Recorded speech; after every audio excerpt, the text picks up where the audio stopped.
Packet file guys. பாருங்க guys, open பண்ணி காட்டுறேன். உள்ள 13 இது இருக்கும் கைஸ். 13 ஃபைல் இருக்கிற மாதிரி பாருங்க. ஒரு ரோக்கு வந்து இங்கிலீஷ், தமிழ், மேக்ஸ், சயின்ஸ் அதெல்லாம் வச்சுருக்காங்க கைஸ். பசங்க ரொம்ப கஷ்டப்பட வேணாம் கைஸ்.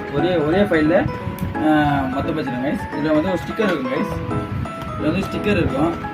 இதில் வந்து ஸ்டிக்கர் இருக்கும். பாருங்க கைஸ், பாருங்க கைஸ். இந்த வீடியோ பிடிச்சிருந்தா லைக். இதுலேருந்து ஒன்று எடுத்துகிட்டு நான் ஒட்டி காட்டுறேன் கைஸ். பாருங்க கைஸ், இதுலேருந்து ஒன்று எடுத்துகிட்டு ஒட்டி காட்டுறேன். பாருங்க கைஸ், இது ஒட்டக்கூடாது. ஆக்சுவலி இது வந்து உள்ளே தள்ளிடணும் கைஸ். இது வந்து உள்ளே வச்சிடணும். எந்த ஃபோல்டருக்கு எதுன்னு உங்களுக்கு தெரியும். ஆமாம் கைஸ், இதை பாருங்கள். தெரியுதுங்களா? இந்த வீடியோ பிடிச்சிருந்தா லைக் பண்ணுங்கள், ஷேர் பண்ணுங்கள், கமெண்ட் பண்ணுங்கள், பெல் பட்டனை ப்ரெஸ் பண்ணுங்கள். அடுத்த வீடியோவில் பார்க்குறோம் கைஸ். பாய்.